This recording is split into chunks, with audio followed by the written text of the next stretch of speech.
میری نظر میں تو اس نے یہ کیا ہے کم سے کم کہ میری آخرت بچا دی. اور باقی جو میرے کو آپ شروع کو سے یہ کیا ہے کیسے پتا چلا کہ آخرت بچا لی؟ وہ اس طریقے سے کہ خدا کے سوا میں ہر کسی سے مانگ رہا تھا. ٹھیک ہے، بہت اچھی بات ہے. یہ کہہ رہے ہیں کہ خود یعنی آخرت بچا دی، اور وہی آدمی جس کے بارے میں کہہ رہے ہیں آخرت بچا دی، وہ ان کو یہ نظریہ دے رہا ہے کہ تم وہاں جا کے اللہ تعالیٰ کی صفات شیئر کرو گے اور شریک شامل ہو جاؤ گے اس کی خدا. وہ اسی پر آ رہا تھا میں، بالکل، کہ اس نے یہ تو بتایا کہ مانگو اسی سے، لیکن یہ بھی بتایا کہ اس کی صفات انسان میں آ جاتی ہیں جس کو شرک فی الصفات کہا جاتا ہے. یہ بھی بتایا کہ جنت میں جا کے آپ منی گاڈ بن جائیں گے جو شرک فی الذات ہے. تو جب یہ بتا دیا اور آپ ان چیزوں پر آپ کو کوئی اعتراض بھی نہیں، اعتراض ہوتا تو آپ کر چکے ہوتے، کوئی اعتراض بھی نہیں ہے، آپ اسے ڈیمانڈ بھی نہیں کر رہے کہ تو توبہ کر. تو یہ کس طرح بچی آخرت؟ اصل مدعا جو آپ کا ہے وہ یہ ہے کہ بھئی ایک آدمی نے آپ کی آخرت بچا لی. ہم یہ کہہ رہے ہیں کہ آپ کو اس کا کوئی اندازہ ابھی تک نہیں ہے کہ آپ کی آخرت بچی ہے نہیں.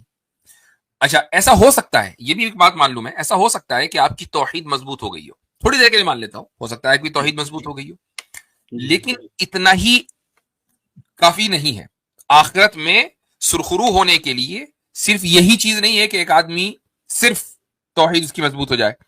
رسالت کے جو حقوق ہیں وہ ادا کرنے ہیں، اور رسالت کے حقوق کیا ہیں؟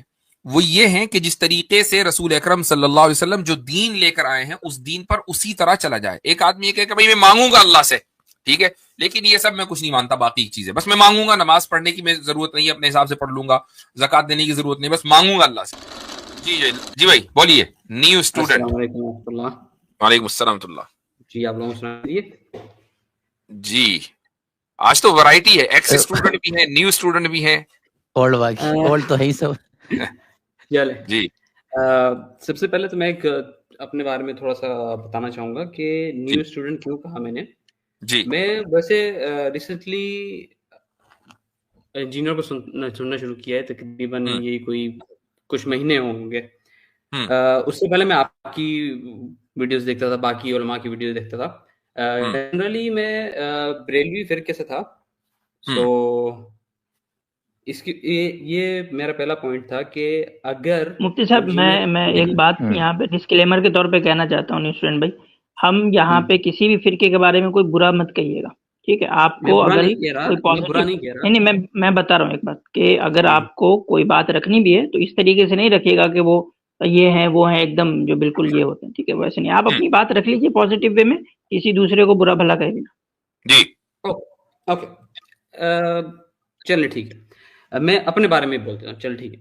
شروع سے میرے کو جو ہے نا دین کی تعلیمات جو ہیں بالکل ہی ایک طریقے سے جو ہے نا قبر پرست بنایا ہوا تھا مجھے، ٹھیک ہے؟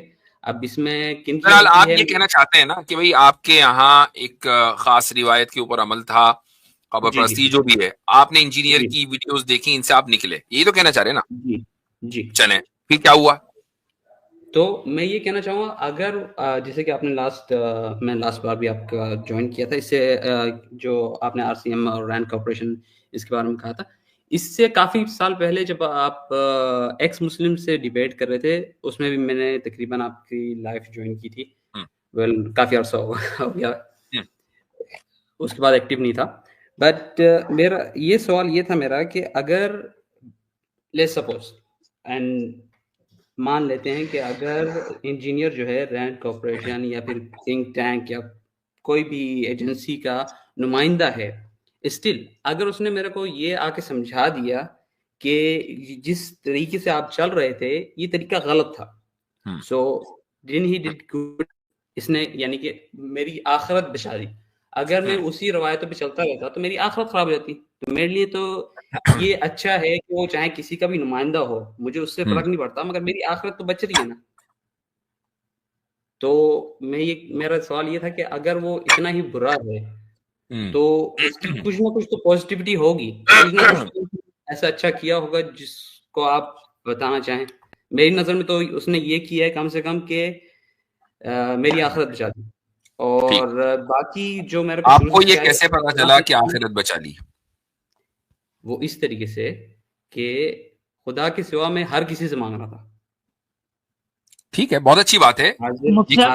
یہ کہہ رہے ہیں کہ خود یعنی آخرت بچا دی, اور وہی آدمی جس کے بارے میں کہہ رہے ہیں آخرت بچا دی, وہ ان کو یہ نظریہ دے رہا ہے کہ تم وہاں جا کے اللہ تعالیٰ کی صفات شیئر کرو گے اور شریک شامل ہو جاؤ گے اس کی خدا. اسی پر آ رہا تھا میں, بالکل, کہ اس نے یہ تو بتایا کہ مانگو اسی سے, لیکن یہ بھی بتایا کہ اس کی صفات انسان میں آ جاتی ہیں, جس کو شرک فی الصفات کہا جاتا ہے. یہ بھی بتایا کہ جنت میں جا کے آپ منی گاڈ بن جائیں گے جو شرک فی الذات ہے. تو جب یہ بتا دیا اور آپ ان چیزوں پر آپ کو کوئی اعتراض بھی نہیں, اعتراض ہوتا تو آپ کر چکے ہوتے, کوئی اعتراض بھی نہیں ہے, آپ اسے ڈیمانڈ بھی نہیں کر رہے کہ تو توبہ کر. تو یہ کس طرح بچی آخرت؟ جی, پہلی بات تو یہ کہ میں نے جیسے آپ کو بتایا کہ میں بالکل ابھی نیا ہوں, اس کے بارے میں اتنی زیادہ ڈیٹیل نہیں ہے. یہ ساری باتیں میں نے لاسٹ جو آپ کا تھا جس میں آپ نے ڈیٹیل میں بتایا تھا کہ وہ رینک کارپوریشن اور ان کا نمائندہ ہے, اس میں نے یہ ساری چیزیں سنی تھی. اس کے بعد میں نے تھوڑی بہت ریسرچ بھی کی. تو جس طریقے سے وہ بندہ بول رہا ہے اس کے حساب سے تو جو آپ معنی بتا رہے ہیں وہ کچھ اور ہے, اور وہ جو بول رہا ہے وہ کچھ اور ہے. وہ ایک طریقے سے مثال کے طور پہ میں بھی یہی سمجھ رہا تھا, ایسا نہیں ہے, میں بھی یہی سمجھ رہا تھا. ہمارے پاس ایک نہیں ملٹیپل ویڈیوز آئیں کہ جس میں اس نے وہی بات کہی شرک فی الصفات والی اور منی گاڈ والی, ایک نہیں. اور جب وضاحت طلب کی گئی تو اس پر اصرار کہ نہیں میں نے بالکل صحیح کہا. تو خیر دیکھیں, اصل بات جو ہے نا, اصل مدعا جو آپ کا ہے وہ یہ ہے کہ بھئی ایک آدمی نے آپ کی آخرت بچا لی. ہم یہ کہہ رہے ہیں کہ آپ کو اس کا کوئی اندازہ ابھی تک نہیں ہے کہ آپ کی آخرت بچی ہے نہیں. اچھا, ایسا ہو سکتا ہے, یہ بھی ایک بات معلوم ہے, ایسا ہو سکتا ہے کہ آپ کی توحید مضبوط ہو گئی ہو, تھوڑی دیر کے لیے مان لیتا ہو سکتا ہے کہ توحید مضبوط ہو گئی ہو, لیکن اتنا ہی کافی نہیں ہے. آخرت میں سرخرو ہونے کے لیے صرف یہی چیز نہیں ہے کہ ایک آدمی صرف توحید اس کی مضبوط ہو جائے. رسالت کے جو حقوق ہیں وہ ادا کرنے ہیں, اور رسالت کے حقوق کیا ہیں؟ وہ یہ ہیں کہ جس طریقے سے رسول اکرم صلی اللہ علیہ وسلم جو دین لے کر آئے ہیں اس دین پر اسی طرح چلا جائے. ایک آدمی یہ کہے کہ بھئی میں مانگوں گا اللہ سے, ٹھیک ہے, لیکن یہ سب میں کچھ نہیں مانتا, باقی چیزیں بس میں مانگوں گا, نماز پڑھنے کی میں ضرورت نہیں ہے, اپنے حساب سے پڑھ لوں گا, زکات دینے کی ضرورت نہیں, بس مانگوں گا اللہ سے, تو آخرت تو نہیں بچی اس کی. شریعت تو ادخلوا فی السلم کافہ, پورے اسلام میں داخل ہونا ہے. اور اس کا ایک کلوز یہ بھی ہے کہ جو آپ کے پاس دین جن راستوں سے پہنچا ہے, معتبر راستوں سے, ان معتبر راستوں کو آپ معتبر سمجھیں, ان کے خلاف بدزنی نہ ہو. نہیں حضرت, ان کے تو ایمان ہی میں آ جائے گا. بات نہیں سمجھ میں آ رہی, رک جائے اسٹوڈنٹ بھائی, رک جائیں. مجھے حضرت ایک بات نہیں سمجھ میں آ رہی, جس دن سے میں نے کلپ سنی ہے, لوگ مطلب کیا سمجھ رہے ہیں. اگر وہ یہ کہتا ہے کہ میں نے خدا اور مخلوق کا جو ہے وہ ڈفرینس رکھا ہے, لیکن تب بھی عقل نہیں لگا رہے ہیں کہ کیا ایک مخلوق خدا ہو سکتی ہے, یہ تو آپس میں کانٹرڈکشن ہے.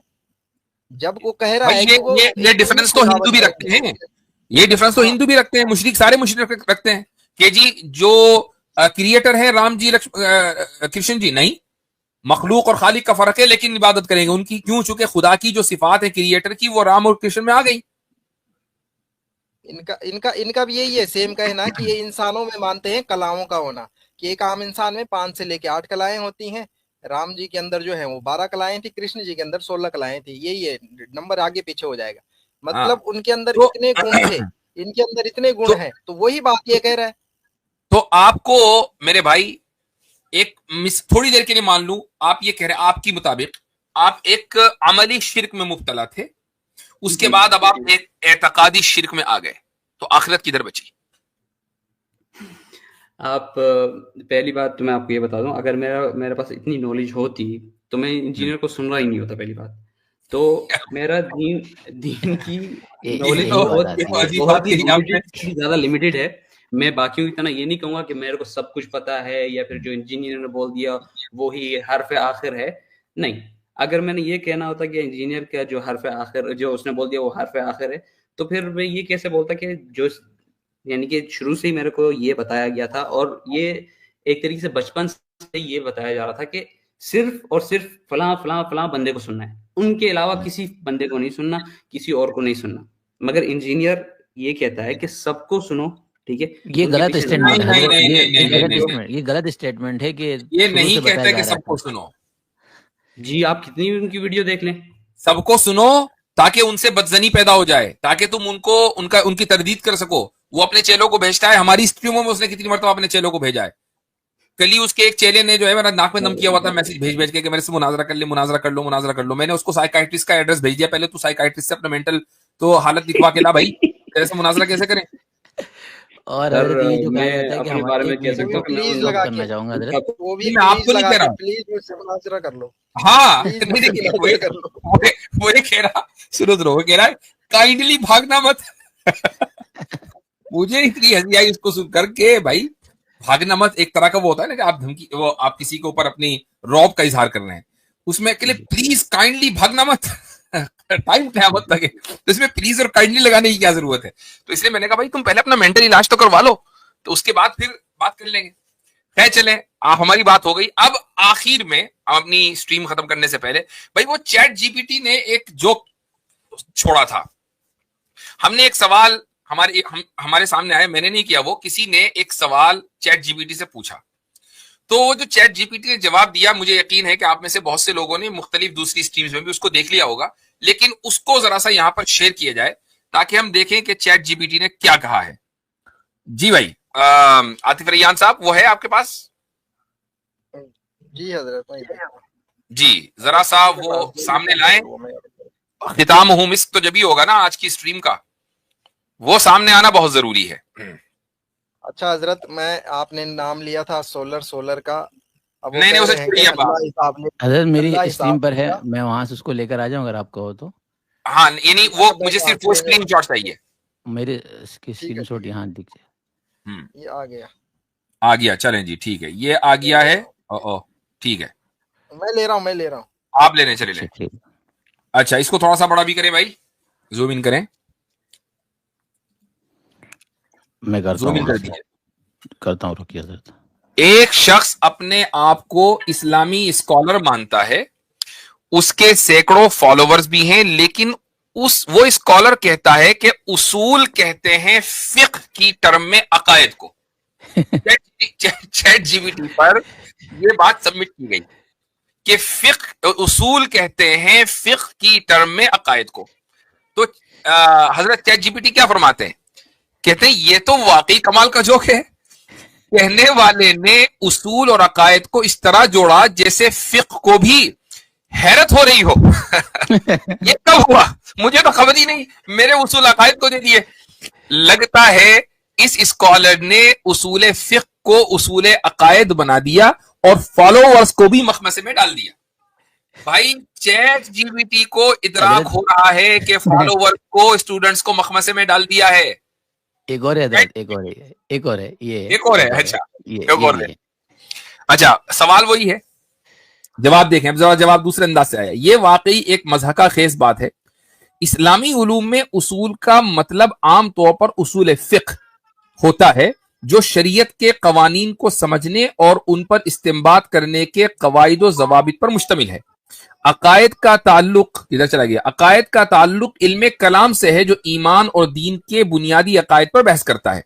اگر کوئی اسکالر اصول کو عقائد کے معنی میں استعمال کر رہا ہے تو یا تو اس نے غلط فہمی پیدا کی ہے یا پھر وہ فقہ اور عقائد کے فرق کو سمجھنے میں ناکام رہا ہے.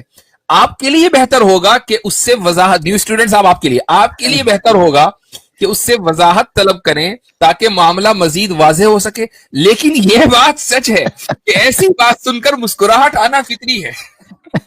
واہ چیٹ جی پی ٹی واہ. اب چیٹ جی پی ٹی حفظہ اللہ. جی ہاں تو ٹھیک ہے بھائی، اصول کہتے ہیں فقہ میں عقائد کو. جوک ہے، جوک آف دا ایئر ہے. اب آپ نے بھی کیا نام ہے چیٹ جی پی ٹی کو حافظ اللہ تک کہہ دیا ہے، تو اب اتنی اچھی اچھی پیاری پیاری باتیں کرے گا تو حفیظ اللہ تو کہنا پڑے گا نا، کیا کریں. وہی اب یعنی کہ میں ایک کرولس پہ بھی بنا سکتا ہوں، جیسے میرے خیال سے آپ سے بات ہو چکی میرے بھائی، آپ اختتامی گفتگو ہو رہی ہے، آپ جائیے. نہیں کوئی بات نہیں. آپ یہ کہیں گے کہ بھائی آئرن ڈوم کو بھی اسی وجہ سے حفیظ اللہ کہا تھا. بھائی آئرن ڈوم کی وجہ سے یعنی وہ دشمنوں کا اعلی کار جس کی وجہ سے دشمن کے لوگ اپنے لوگوں کو بچانا چاہتے تھے، اس کو آپ حفیظ اللہ کہہ رہے ہیں. زمین آسمان کا فرق ہے. ٹھیک ہے تو چلیں جی ٹھیک ہے، آج کے لیے اتنا ہی. جزاکم اللہ خیرن. لاسٹ ایک بات میں امپورٹنٹ کرنا چاہوں گا. اتنا ٹائم ہو گیا کہ لوگوں کو یہ سمجھ نہیں آ رہا کہ ایکچوئل میں ہم کس چیز کو ہائی لائٹ کر رہے ہیں. اس کی وجہ یہ ہے کہ اگر کوئی انسان آپ کو ایک گلاس میں شہد دے اور اس میں 99% شہد ہو اور 1% پوائزن ہو تو آپ کو پتہ نہیں لگتا.